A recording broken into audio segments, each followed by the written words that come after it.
Hello and welcome back to my channel. You're watching What Helen Reads and I am Helen, and today I'm wrapping up all of the books that I read in the month of August.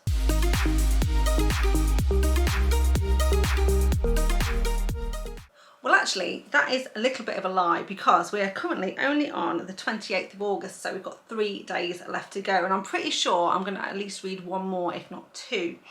However, over the next couple of weeks I've got a lot going on in my personal life, and a family member is coming to stay with us for a week, and then after that I'm going on a hen weekend.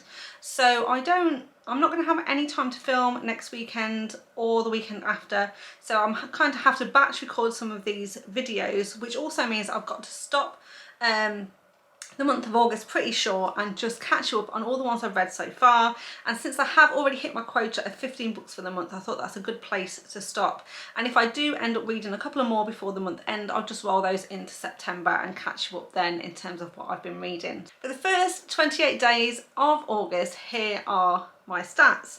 So far I've read 15 books, which came to 4,954 pages, which came to an average of 176 pages per day. Now I had a really good reading month. I actually got 4 5-star books, 8 4 stars and 3 3-star reads. So in terms of how I read the books, I had a bit of variety this month. I had 3 ARCs, 2 audiobooks, 2 ebooks that I downloaded for free, 2 ebooks that I actually bought, and 6 Kindle Unlimited reads. And then in terms of the genres of the books, I had 2 historicals, 2 Omegaverse, 1 alien romance, 5 mafia romances, 2 dark romances, a paranormal, a BDSM, and 1 contemporary romance as well. So it was a nice variety, but as always the majority of books that I read but like the dark or mafia romances, and I'll obviously take you through all of those and my thoughts on them. Also, I want to say that I have had a really good experience throughout the month of August because I've been taking part in the romance readathon that's been organised by Maggie from Maggie's Books and Stuff, and it's been an absolute blast. She has put so much effort into it, and I just want to do a public thank you for all of the effort she put into it. It's been absolutely fantastic. Like I say, we still do have 3 days to go, but I've thoroughly enjoyed you know, being part of the readathon. Essentially how it worked is we put ourselves into teams. There's 5 teams. I was part of Team Seductress, and then every time you read a book you could score points for your team. You just filled in a form, and depending on whether you know, it was a romance, so you could read any book you wanted, but you got extra points if it was romance, extra points if it was historical, or extra points if it was an LGBTQ plus or BIPOC author. And so the more you read, the more points you earned for your team. And then alongside that, there are also weekly challenges and weekly polls that could add or remove points from your team. You could also choose to keep the points for yourself or steal them from another team. And then at the end of the week, Maggie would give you an update on your character's story. So being part of a team, you were given a character. The theme was very much Bridgerton, and the goal is to take home a man to secure a marriage proposal at the end of the season. And so basically we got to earn points and have experiences that kind of added to the story to determine who we'd end up with. So I've thoroughly been enjoying it. Really great time. And also there's been so much chat in the Discord channels about what people are reading. You could do read-alongs with people and read similar books that other people were reading and give out recommendations. And I know there's so many people in the booktube community that have been sort of buddying up together and doing collabs with book recommendations and things like that, and so it's been great to get the community together and just see everyone having fun, reading books, sharing experiences and making new friends. So as a result of that, I don't read a lot of historical romances. I've tried some based on recommendations, but they're not really my cup of tea because I do gravitate much more towards the mafia dark romances. I feel like historicals generally overall move too slowly for me, just aren't dark enough for me. And also a lot of the dialogue and the descriptions in the book are very much more sort of flowery and Old English and stuff like that. I don't find them as easy to read. However, I wanted to do my bit by scoring some points, so I do have a couple of historicals in here, and the first one I kicked off the month with was The Highwayman by Kerrigan, Byrne, and this is book 1 in the Victorian Rebels series. And in this one we're following Dorian Blackwell and Farah. Now I did enjoy this one. It's a kind of historical book that I like to read. It sort of starts out in the Scottish Highlands, and the hero and heroine are definitely from Scottish descent, so you've kind of got a Scottish historical romance going on, which I like. Those tend to be a little bit grittier, I think, than the sort of high society stories that you get out of sort of like ones that are based around London. The hero in this one is definitely considered to be a bit of a villain, so absolutely I was drawn to this one, and I did overall enjoy this one and gave it 4 stars. This is going to be a bit of a spoiler, and I've talked about this book once before in a video before the month sort of finished, and I talked about this one in my couples who are going to stay together forever, and so in that one I did also give a bit of a spoiler about this one. But essentially the hero and heroine knew each other when they were children. They very much had they were very much best friends, had a real connection, and had the early stages of childhood sweethearts being in love, and they even performed a fake marriage ceremony where they basically said that they were husband and wife and they would be together forever. And they both grew up in this sort of orphanage. Dorian, because he's the bastard son of a lord in Scotland that kind of didn't want him, and he was put into this orphanage, and he's been a bit of a troublemaker. And Farah, because she also came from kind of a more noble household, but her parents died, and so she's been put into this orphanage until she's of age and she can marry the person that she has been betrothed to. But in the meantime she's going to be in this orphanage. Now while in the orphanage, Farah is assaulted, and the main hero, the male character, he attempts to rescue her, and in doing so kills a person. And after this, obviously he's carted off to a boys' prison, and Farah runs away from the orphanage and tries to follow him, to track him down to make sure he's okay. But as the years pass, she learns that he's been killed, and she is devastated, and she basically decides that she's going to keep her identity secret, and she's going to move to London, and she ends up telling everyone that she is a widow and gets herself an admin role in Scotland Yard. But of course this person is not dead, and then years later they're kind of reunited, unbeknownst to Farah though, because she very much believes he's dead. But instead Dorian Blackwell is now a criminal. He's mastermind of a criminal underworld organisation. He's mastered quite a wealth. Everyone is afraid of him, and when he is deliberately captured, put into an interrogation room, and realised that Farah is working at Scotland Yard, he has been looking for her all of this time and now has found her. He decides that he's going to take her captive, take her back to his place in Scotland, and force her to marry him. Thoroughly enjoyed this one. I thought the hero was he's absolutely the sort of hero that I like to read.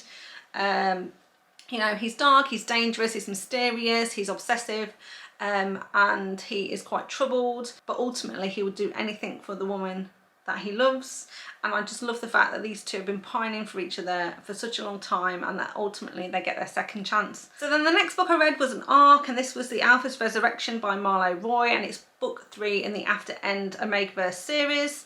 And in this one we're following Jake and Zora. Now this is a bit of, as well as it being Omegaverse, so it is fated mates, there's also a forbidden romance element to this one as well. I absolutely loved this one. I rated it 5 stars. Now I will be honest and say I normally rate arcs a little bit more favourably than I would otherwise, but this was a genuine 5-star read for me. It wasn't a 4.5 that I bumped up to 5. I absolutely love this one. I've been blown away by Marlowe's writing. She has only done 3 books so far that I know of, unless she writes under a different pen name, but I first discovered her when the first book in the series came out. I was going on a bit of an Omegaverse kick at the time. I saw this one out, I saw the first one advertised on Amazon. It was a couple of years ago, and I read it, and absolutely it blew me away. The writing was just really sort of mature but sort of gripping. It was really easy to read. The world that she's built around this Omegaverse was, I thought, was slightly different to the normal sort of tropes and like storylines you get with Omegaverse. And I just really like the concept overall. Essentially, it's the after end because something happened on Earth it was a bit of an apocalypse situation, and the majority of humans sort of died out, and the ones that kind of like sort of lived became sort of like these sort of alphas and omegas, and from there anyone who was born, they were either alphas, omegas or betas, and that's kind of how it was. Now if you're an original from before the end, you are also strangely long-lived, and there's sort of not very many of them. That it's almost like they're somehow slightly different to the sort of the newer alphas and omegas and betas and stuff that are born after the end has happened.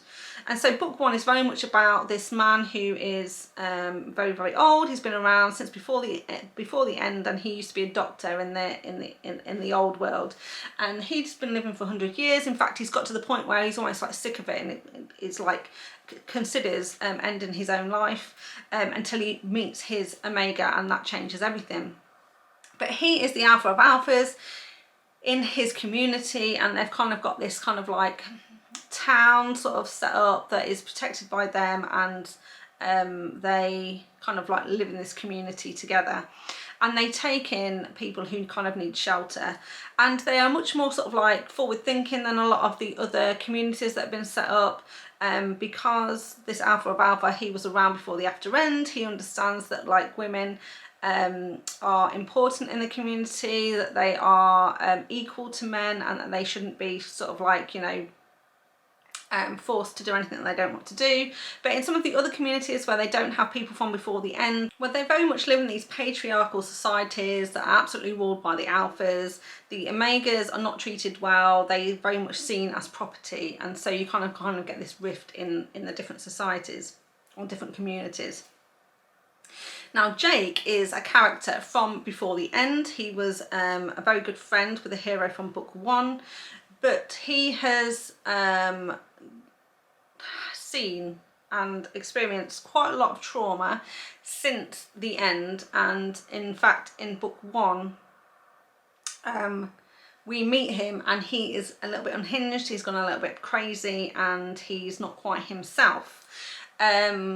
An incident goes down where he captures the hero from book one's omega, and they kind of have to go in and rescue her, but because Jake is Hunter's friend basically, he decides to be lenient with him, and he decides he's going to help him, and he brings him back to his community to try and help him to sort of get better from what is clearly like a bit of a mental breakdown. He's definitely struggling with you know, what's happened to him basically. But because of what he did to Hunter's omega, he is very much an outcast in this community, and he kind of lives on the fringes. And one of the stipulations that he's allowed to still live there is that he's not allowed to touch, speak to, or even look at an omega. And as long as he stays away from the omegas, he's allowed to live there. Now over time he has, you know, resorted back to his sort of normal self. He realises what he did is wrong, and he's trying to work through his issues. And then basically this book starts where we meet the heroine in this one, who's Zora, and she is from a neighbouring community. Now she is trying to be forced by her parents to marry a different alpha in their village, and she does not want to marry this guy, and she has convinced them that she's going to go to Hunter's community to stay there for the summer to help with the kids that have been born there, and she's sort of a bit of a nanny. And they agree to it, but at the end of this summer she's got to come back and marry the alpha that they want her to marry. But she is desperately hoping that while she's there for the summer, she's going to basically find herself an alpha, a fated mate alpha, and who's going to basically stop her from having to marry this other guy, and that's kind of her plan. And of course Jake is Zora's fated mate, and he recognises her straight away. They have an absolutely an amazing attraction. They can't stop thinking about each other, and their magnetism, they're kind of like drawn to one another even when they're trying to fight it. So this is basically where, one, it's an age gap because Jake is from the before the after end, so he's an old alpha. Zora is part of this new world, so she is much younger than him in actual physical years, and it's also a forbidden romance because Jake is not allowed to talk to an Omega, so he needs to absolutely stay away, and Zora is sort of like betrothed to another alpha in a different community, so absolutely her parents are not going to be happy if they're together. And what I really liked about this, which I think sets it apart from other Omegaverse sort of romances, the Omegas are treated as equals. They get to make their own decisions about the alpha that they want to be with. And also, despite them being fated mates and absolutely drawn together, Marlowe Roy did a really good job, I think, of making this a really good slow burn romance, because they resisted till fairly near to the end of this book, but it was done in a really great way where we absolutely could feel the angst and tension between them, and then wanting to be together but also working out how they could be when their romance was forbidden. Then the next book I read was Draco by Hattie Jacks. This was also an arc, and it was book 1 in the Fated Mates of the Sakani series that she's started to write. And this one is sort of like an alien romance, a bit paranormal romance, I guess. It's like a fantasy alien romance. And Draco, who's the main hero, is a dragon shifter. So this is also a fated mate situation. And the heroine in this one is Amber, and she's a human who's been abducted by aliens. And essentially the scenario is that this is sort of set in a maze that is a prison maze. It's like on this special sort of like, it's not a planet, but it's described, I think, as some sort of like, you know, outpost, satellite, asteroid maybe. And this maze is forever shifting. There's lots of creatures in this maze. It's quite deadly and dangerous inside, and so basically you've got to have your wits about you at all times. Now there's also like these wardens who look after the maze, and for a bit of sport they kind of make the prisoners go on these runs where they drop in extra baddies, and they kind of have to fight to the death and stuff like that. It's a bit of entertainment for the people who like to watch, so the wardens make some money out of this as well. Now we find out that Draco is a dragon shifter. He and his brothers and some of his sort of like dragon shifter buddies are in the maze with him, and we also find out he's kind of like the last, or like the head of the last living sort of like group of these dragons, and he is desperately searching for the rest of his people. He has a hope, although their planet has been destroyed, he's got a hope that there are other dragon shifters out there in the universe, and he's deliberately got himself into this maze because he thinks there's a treasure map inside the maze that's going to help him find out where his people are. And as a result, he is quite powerful. He's got his own little section of the maze that he controls, you know, they've got quite a good setup in this maze. Now what actually happens is that the human Amber is dropped into this maze, and so for the start of this book we just see her running. She's been running for weeks. She keeps encountering these baddies in the maze. She's fleeing for her life. It's very traumatic for her. She's like been kidnapped. She doesn't know why. Now she's suddenly been dropped into this maze, and she hasn't done anything wrong. She doesn't know why she's there. This is all very alien and strange to her. And one day while she's running for her life, she literally runs into Draco, and Draco instantly gets a sense that she's his mate and makes her a deal that she will have to basically be his mate in exchange that he's going to protect her in this maze and make sure she doesn't get attacked by any of the other baddies. Now the interesting part about this is he's looking for this map, he's not been able to find it, and it turns out that she's some sort of key. Overall I thought this was a really interesting concept. I did enjoy the book. I personally sort of rated it like 3.5 stars, but I rounded, because it was an arc, I rounded this up, so it's 4. I rated it 4 stars on Goodreads. I thought it's got great potential. I'm intrigued enough to read more books in the series when she brings them out. Then after that I listened to an audiobook for The Alpha Awakens by Anna Fury, and this is book 1 in the Alpha Compound series. This is a reread for me, and it's another Omegaverse. It's actually a dystopian Omegaverse romance, and it's also a shifter romance, fated mates situation, and also sort of very similar to After End, where it's sort of post-apocalyptic but slightly different in how it's set up. The audiobook I really enjoyed. It was narrated by Kelsey Navarro and James Anderson Foster, so it was well acted out. So I thoroughly enjoyed it. And in this one we're following Mallory and Orion. Now essentially in this Omegaverse world there is some sort of virus that has hit humanity. Specifically it's turned men, or some men, into alphas. You never know when you're going to turn, but basically when you catch this virus and you turn into an alpha, you go through what they call the wildling phase and become very, very dangerous, and dangerous to the people around you. Because of this, in the early waves of this virus, the army were rounding up these alphas and taking them away, either to kill them or do experiments on them, we're not really sure. But there's also a group of alphas that managed to escape. And after this initial wildling phase, they kind of returned almost how they were before, apart from now they're alphas, they're much bigger, they're much stronger, they have sort of special powers. And there's one particular group of alphas who have come together and now live in this alpha compound, and it's headed up by the alpha of alphas called Mitchell. In this sort of family that they've this found family that they've brought together, we have Orion, who's the hero of book 1, and he is the kind of the enforcer of the pack. It's his job to keep all the other alphas in line and make sure nobody does anything or attacks their compound or anything like that. And they've also got another alpha in the compound called Samuel, and Samuel is not well, and they don't know what's wrong with him, but basically he's never really fully recovered from being in the wildling phase. He seems normal sometimes and then will rage out again and disappear.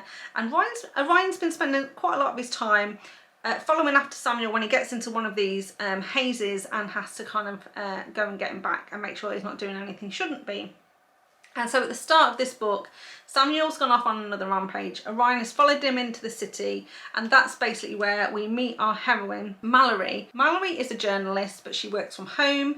In this sort of new world, while the alphas are not there, everyone's scared that at any point the men around them could turn into alphas. So people very much keep to themselves, they don't really speak to each other, and every time you leave the house, you're kind of like putting your life into your own hands, because they don't know where some alphas are. They think there's some bad alphas living in the sewers. They seem to be taking women, and like I said, yeah, if you're anywhere near a man, he could just turn into an alpha at any moment, so everyone's sort of scared and on their guard at all times. Marlowe, like I said, is a journalist. She mainly works from home, and she's writing a lot of fluff pieces, and she really wants to start to write some stuff about alphas, and you know, figure out what's going on with this virus and stuff. But one night she's coming back from the supermarket, and Samuel seems to be stalking her, following her. She's really scared, but she calmly walks to her flat, and she kind of goes inside.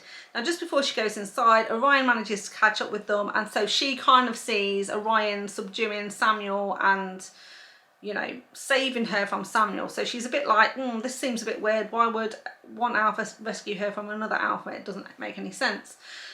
But Orion is really intrigued by her. He smells her, she smells really good, and he can't help himself but go and kind of check her out, see what's going on.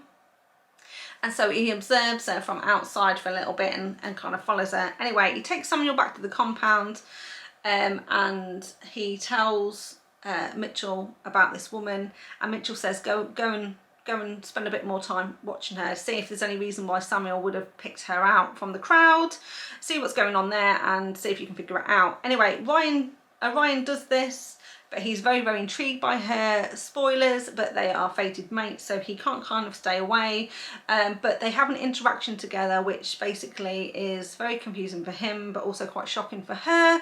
And she starts to realise that maybe the army and the government have not been telling them the truth about alphas, because he seems pretty rational and normal, and he hasn't hurt her in any way. Anyway, after that, when he finds out that she's a journalist, they actually invite her to come and live with them at the compound to find out all about them and write stories about them, because they want to change public perception about alphas in general so that they can reintegrate back into society.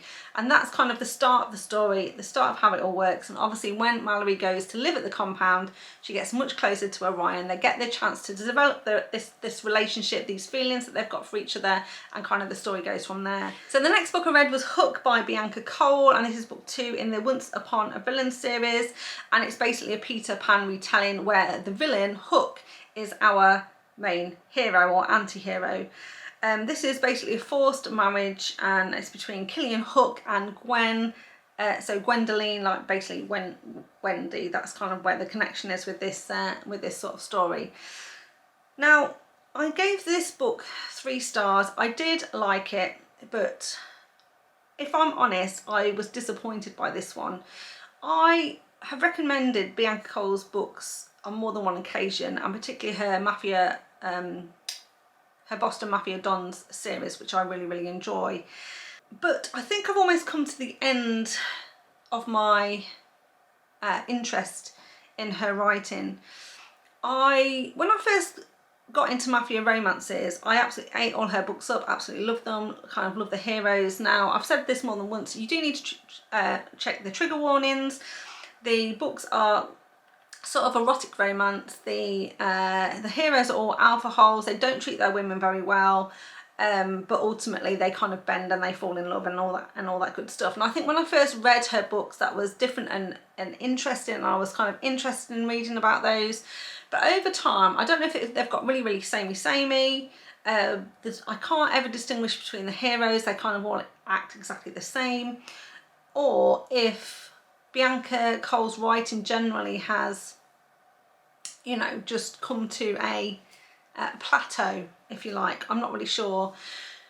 But the series before this one, for me, I hadn't enjoyed as much, and I know she personally struggled to finish that one, and she kind of ended it prematurely, and she turned to do this like I say, Once Upon a Villain series instead. Now, I love a fairy tale retelling, but all of these so far in the series have, well, the first one and this one have not hit the mark for me at all. And so I will probably read book 3 in the series, but it left me disappointed, wanting more from this author, and like I say, I think I might have come to the end of my enjoyment of the stuff that she's currently writing. So we'll see. But essentially, like I say, this is a Peter Pan retelling. It is very much a revenge story. Hook has absolutely a reason to hate the Peter Pan character. The Peter Pan character is going to be marrying Gwendoline in this arranged mafia romance, and Hook decides that he's going to prevent the wedding from happening, take Gwendoline for himself, and marry her himself, and thus kind of getting his revenge on the Peter Pan character. And that's kind of what the story is all about. And like, after I read Hook, I was like, oh man, this did not hit the mark, but I really wanted to read a dark romance, so let's go dark. And I decided I was going to dive right into the deep end with Pam Godwin and read Deliver. So because of the romance readathon, I was I was like, it's perfect timing actually to read City of Ruin, because everyone raves about that book, and also it's a historical, it would have got me extra points.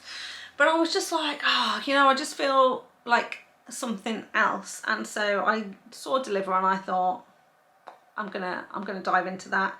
Now, this is absolutely a dark romance. It's book 1 in the Deliver series, and we're following Josh and Liv, and this is very much a captor situation. It's exploring sex trafficking, but so very dark themes. But I absolutely love this one. Rated it 5 stars. Was totally hooked. Totally, it was one of those books I had to put it down and pace around for a bit. I could, you know, I was like so enthralled by what I was watching, but so, you know, like almost appalled as well. It's like, what the hell is going on? Who are these characters? Who can we trust? And I just absolutely ate it up. And essentially it is, like I say, about this sex trafficking ring. In particular, Van and Liv are 2 characters who are responsible for finding, stalking, kidnapping their marks. They bring them back to the house where they live, and they keep them captive and train them to be sex slaves. And in this book we have Liv, who is our heroine. She is tasked with finding a young man in his 20s who's still a virgin, and she decides that she's going to pick Josh. And Josh is in college, he's 21, and he plays American football, and he is very religious. Liv takes him back to the house and attempts to train him. But the thing is, Josh is not trainable, and it's absolutely fantastic the way it's written. He holds on to his faith. It isn't overly religious, so it's not like really like really religious and in your face religious, but he absolutely holds on to his faith, and he cannot bring himself to hate his captors. In fact, he wants to try and save them, and that's what he attempts to do. And it just seemed to me that this couple, Josh and Liv, were absolutely meant to be together. We also have Van, who is absolutely our villain in this story, and he's also really sort of like troubled and dark, and there's definitely stuff going on, stuff that we try and unravel and unpick as we're going through the story. We don't know quite what it is. And Van I found absolutely fascinating. So fascinating that as soon as I finished Deliver, I had to go on to Van's story, which is Vanquish by Pam Godwin, and I also rated this one 5 stars. Another absolutely fantastic read, and I just think that both of these books are masterpieces, and I get hot. And it's and also I wanted to say, these are the first books I've read by Pam Godwin. I've had her on my TBR for ages. People rave about her writing, and they are absolutely telling the truth. She is a master. Like, honestly, I thoroughly enjoyed these books. So well written. And in this one, we're following Van, like I said, it's his story, and Amber. And this is sort of another cat-to-cat situation, but by the time we're in this book, and I don't want to give too much away, but Van is no longer into the sex trafficking business. However, he's still dark, and he's still very troubled, and he's still got a long way to go in order to redeem himself for what he's done in book 1.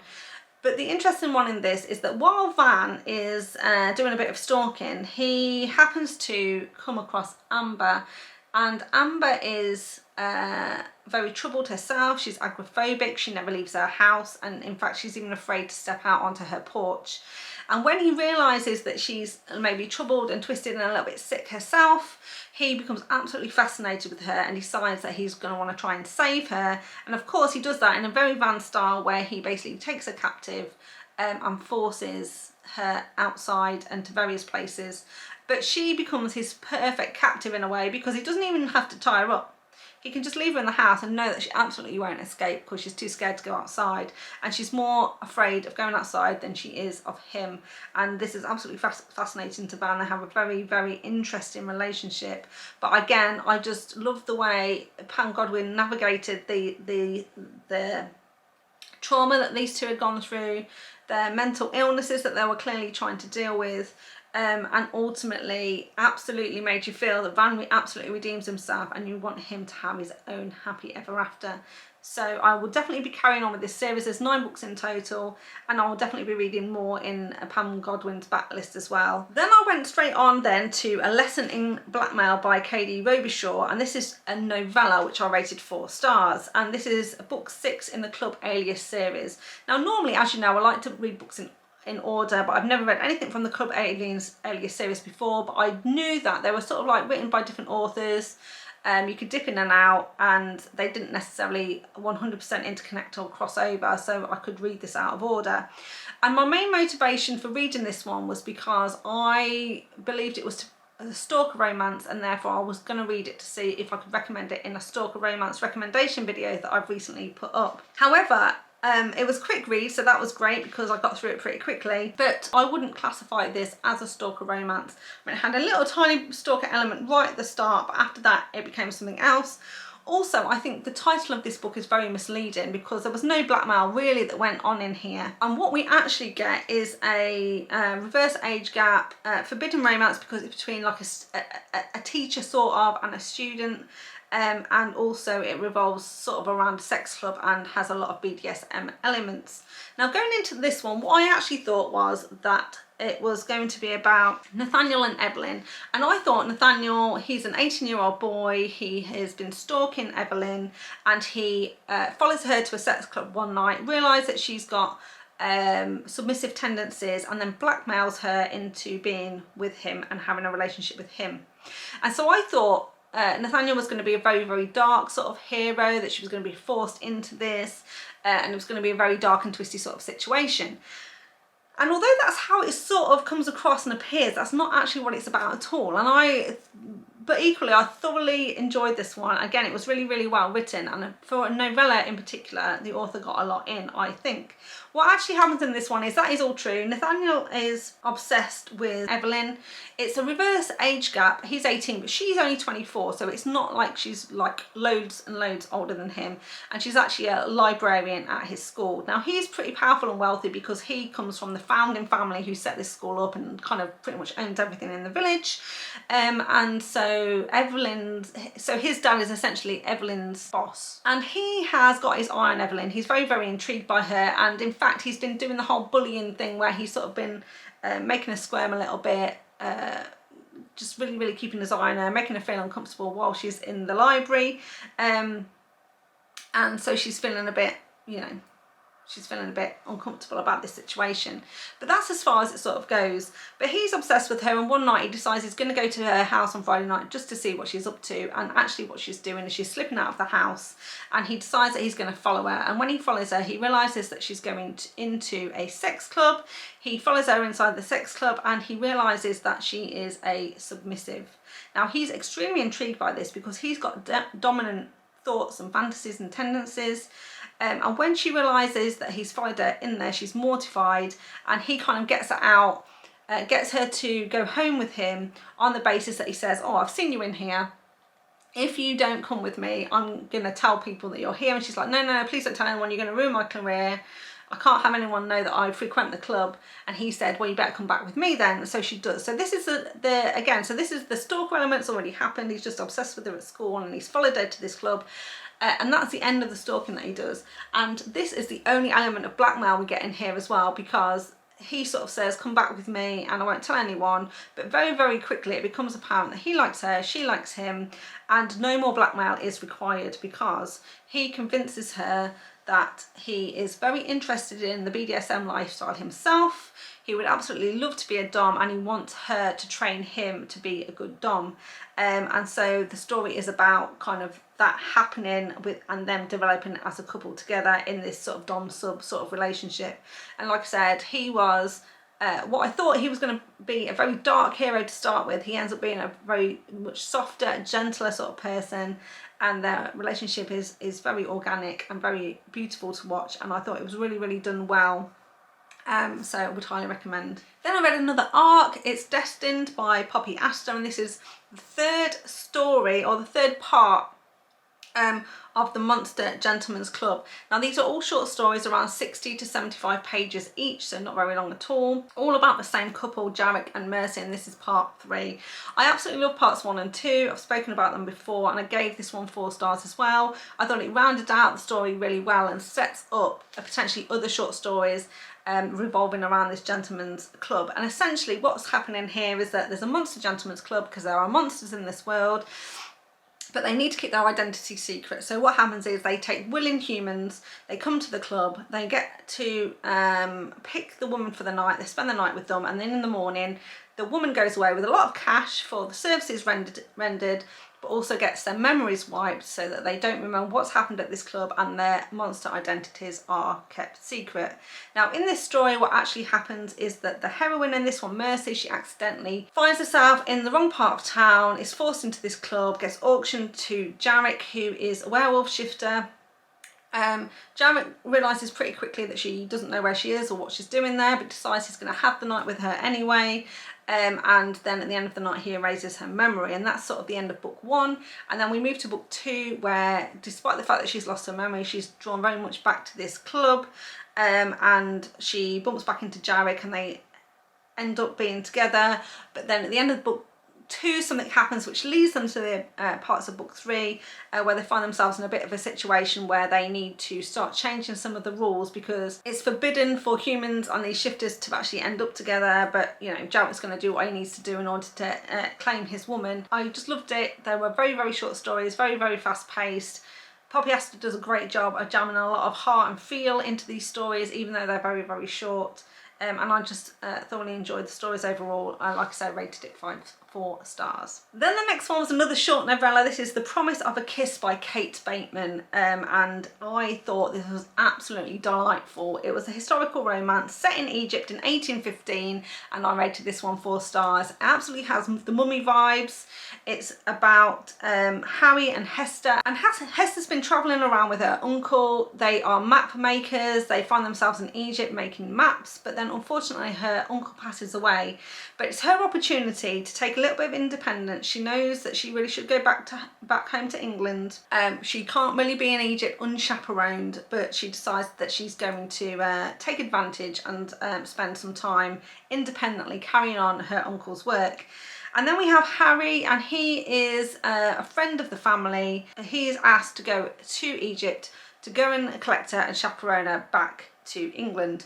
Of course, when he gets there, she's a bit stubborn. She doesn't want to leave straight away, and he decides they're going to take the opportunity to do a bit of team robbing because he wants to take some genuine mummies back to the UK with him because he thinks he's going to make a pretty penny doing that.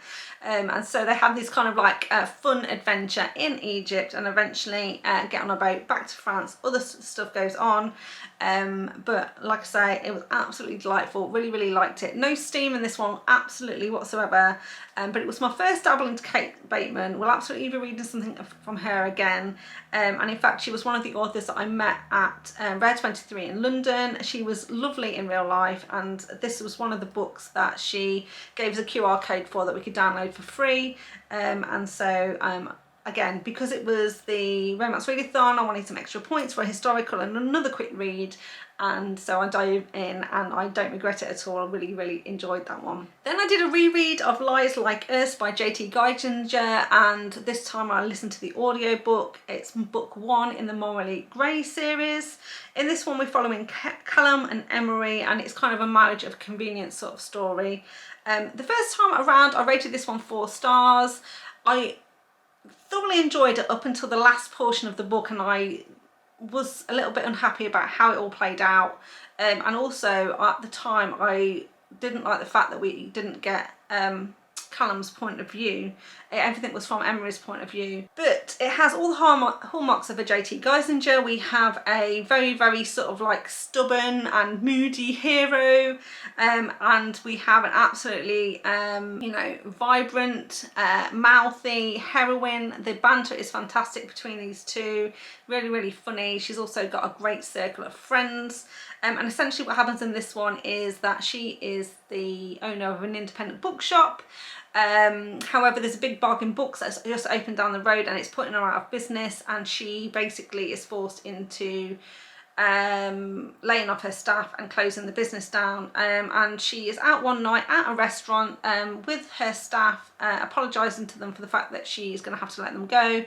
And then the next morning, Callum comes into her bookshop and says that he overheard her in the restaurant the night before, and that he is there to solve all her problems, and in exchange she can help him with his, because essentially he needs to get married before the end of the year in order to come into his inheritance, and if she agrees to marry him, then he will give her $10 million, and thereby she'll be able to save her business and he'll get his inheritance. So it's a marriage of convenience scenario, and I'm not going to talk about any more than that. I've described this book before, and also I tend to give loads of spoilers away when I do, so I'm not going to say any more. But what I will say is that I haven't read the audiobook or listened to the audiobook.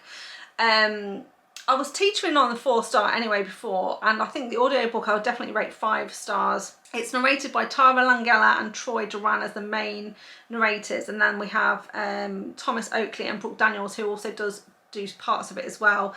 And this is what I think I really liked the most about it, because I was annoyed we didn't get Callum's point of view in the book, but it was still like dual narrated, and so Troy Duran did all of Callum's voice parts, and I think that really made it for me. And actually it made me like just appreciate the banter a lot more. I really like the conversations between the friend group a lot more.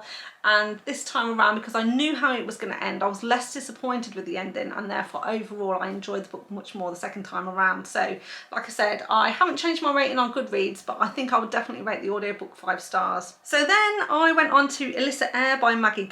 This is book 3 in the Mafia Wars Island series. It's set in Dublin and a bit in Belfast as well.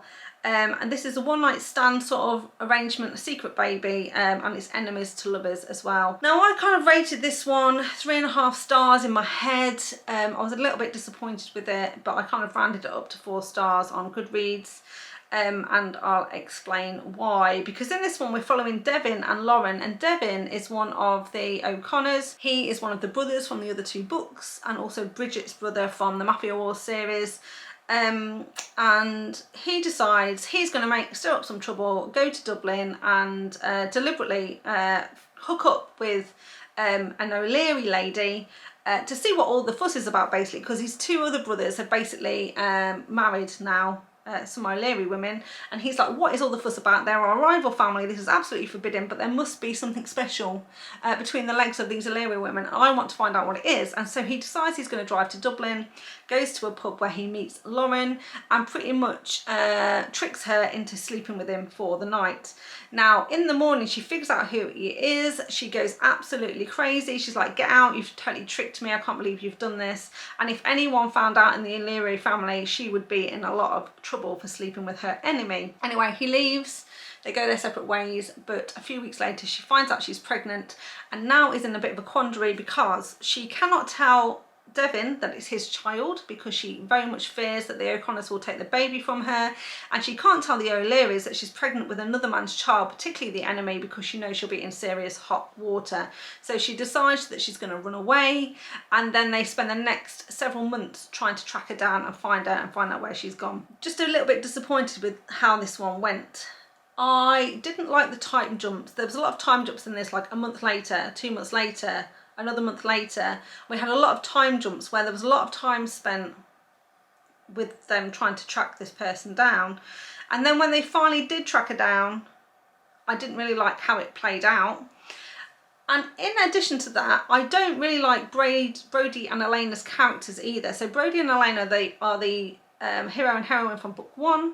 I really enjoyed their story, really liked how it all worked out. But since then they've both been really annoying. It's like they had their forbidden romance and are now together, but no one else is allowed to go out with an O'Leary, and they're basically really horrible to Devin, and basically say you absolutely can't be with an O'Leary lady, like forget about it. And I felt it was very hypocritical, not very supportive, and I felt they spent a lot of time wasting a lot of time when they could have been rescuing Lauren from her situation, when they were really struggling as a family to say you shouldn't be after her at all. And I think that's the bit that I was struggling with. I thought Brodie and Elena's characters have taken a bit of a turn for me. I don't know if they're going to redeem themselves, I hope they do, but I just didn't enjoy the time jumps in this one, where the couple actually spent more time apart than they were together. And also during this time apart they weren't even text messaging each other, so it was kind of like at the end when they got together I didn't really buy that they'd fallen in love with each other, because other than the one night stand and him knowing that she was carrying his child, they had no other connections to each other. So I think they were the bits that I was a bit disappointed about, but still enjoyable read, like I say, and so I wouldn't not recommend it, if that makes sense. So I feel like the next 2 books were really finished on a high. I got a copy of Vicious Hearts. I'll show you this one now. I got a copy of Vicious Hearts from a book box that Jen from the Book Refuge sent to me, and because I'm one of her Patreons, and she does like one of her levels of subscription is so you can sign up to get her favourite book from the last quarter. I picked, and she sent me Vicious Hearts. But this is actually book 2 in the Dark Hearts series, and so because I like to read things in order, I picked up first Deviant Hearts by Jagger, and this is a Irish Greek mafia romance, and in this one we're following Ares and Neve. Now it's set in New York, and it's also an arranged marriage situation. So basically Ares is head of the Greek mafia, and Neve is the niece of Killian, who is head of the Irish mafia. and they are arranged to be married together to bring these two families together, because there's been some recent squabbling and killing of each other's family members, and they absolutely need to put an end to this war that is about to be triggered. And so in fact Ares and Kerrigan have recently become heads of their mafia families because of the deaths of the previous heads. So they're absolutely desperate to maintain peace and form this alliance. So Ares gets married off to Neve. Now, she's a little bit resistant, but doesn't put up too much of a fight. She knows it's her place, and she highly respects Kerrigan completely. And he's asked her to do this, so of course she's going to go through with it. And it doesn't hurt that Ares is pretty damn good looking. She is attracted to him, and they do have amazing chemistry together. I really enjoyed this one. I thought it was deliciously dark. The hero was absolutely obsessed with the heroine. He would do anything to protect her, anything to keep her safe, and I absolutely love that about a hero. And it's got a really good plot, this one. It's got a lot of intrigue in the background, a really good sort of storyline which leads into the second book, and so I thoroughly enjoyed this one, gave it 4 stars. And essentially what's happened with this one is that there is a villain called Seamus O'Connor. He's been on a rampage for years. He used to be the Irish mafia kind of enforcer / executioner, but he got too wild and crazy even for the mafia, and in the end they did a deal with the FBI to get this guy arrested and put into prison. Seamus is not happy about this situation though, and he has vowed that when he gets out of prison he is going to absolutely come after the whole family, starting with Neve. That's kind of makes up quite a big portion of the plot, because obviously the day comes when he escapes from prison, and now he's coming after them, and they have to do what they can to make sure that Neve and the rest of the family are safe. And so I'm not going to say more about that plot, but I absolutely loved it, thought it was great, and loved the relationship between these two. And that then allowed me to dive straight into Vicious Hearts, also by Jagger, and this is book 2 therefore in this Dark Hearts series. And this one we are following Kerrigan, who was Neve's uncle from the first one. He is an uncle, but he's only 41, so he's not massively old, but he ends up with a heroine called Una. Now Una happens to be the daughter of Seamus O'Connor from book 1. She is sent to kill Kerrigan in revenge, to get revenge for what happened to her father. And she ends up going to a Club Venom, which is a sort of a BDSM club. She manages to lure him into a private room. They're about to do the deed, or they're doing the deed, when she basically takes out her concealed knife and stabs him in what she thinks is the heart, and she leaves him for dead.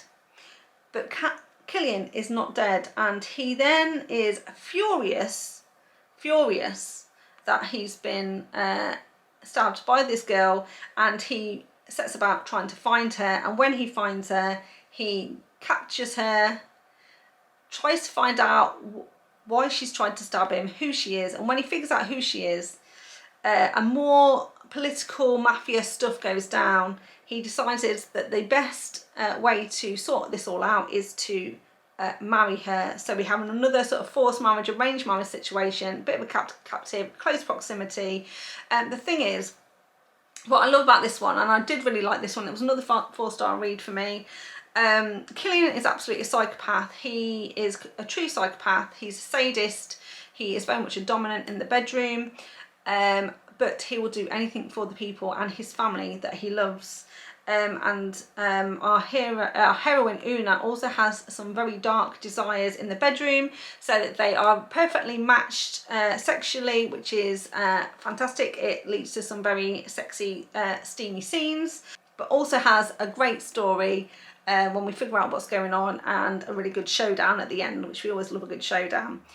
And earlier I said we had 2 books left to go, but in fact there is one more, one more to make 15 that I didn't actually write down in my book. So the 15th and final book that I'm going to talk about today is Byrne Dreams by Neva Altaj, and this is book 7 in the Perfectly Imperfect series, and it's another mafia series.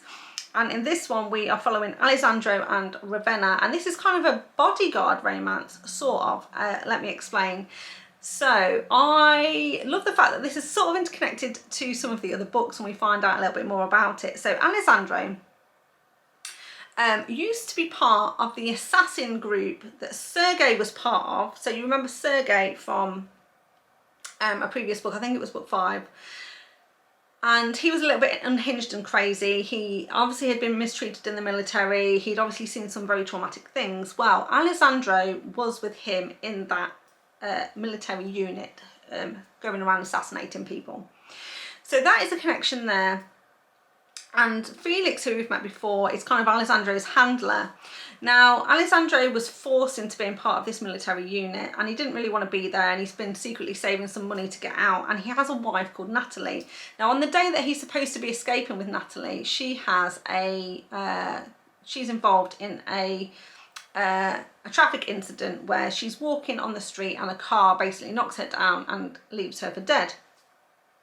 He is absolutely distraught and traumatized by this situation and full of anger, and he wants to get revenge. And so 8 years passes where he leaves this military organization and dedicates his whole life to finding out, to trying to figure out who knocked Natalie over, who left her for dead, and enact his revenge.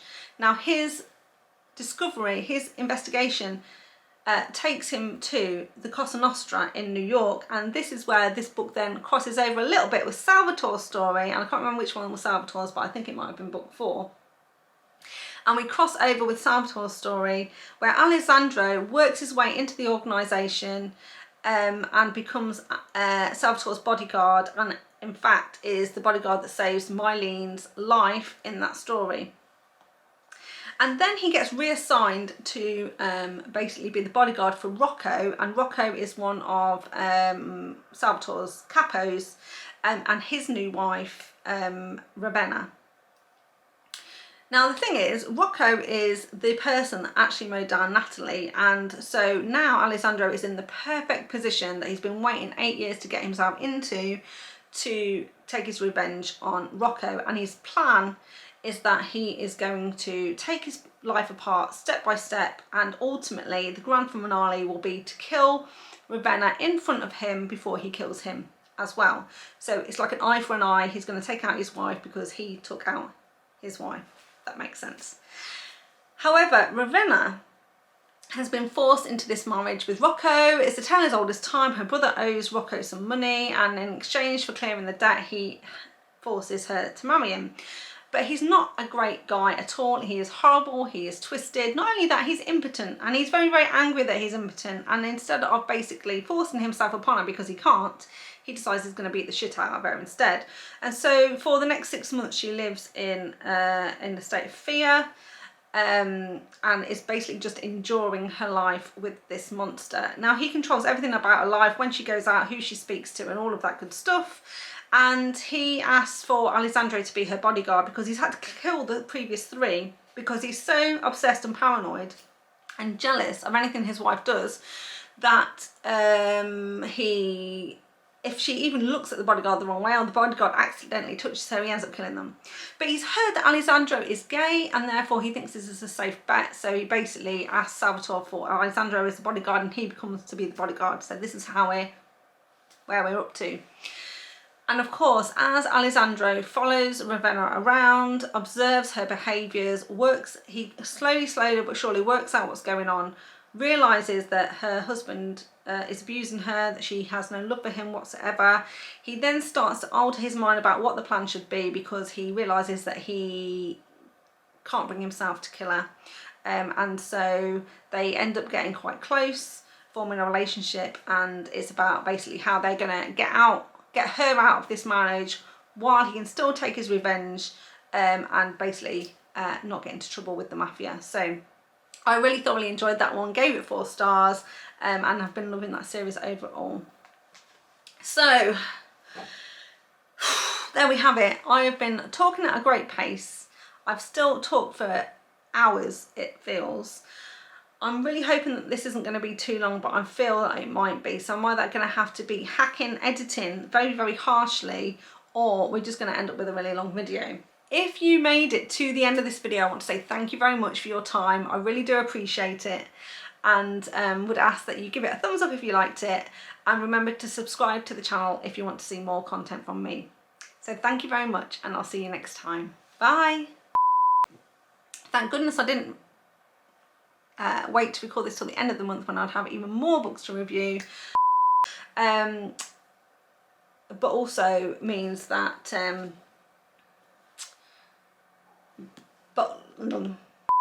this is going to be the longest video ever. I've still got 2 books to go, and I think I've been talking for well over an hour. Let's see how much I can edit out, including this little ramble here. I was annoyed we didn't get Liam's point of view.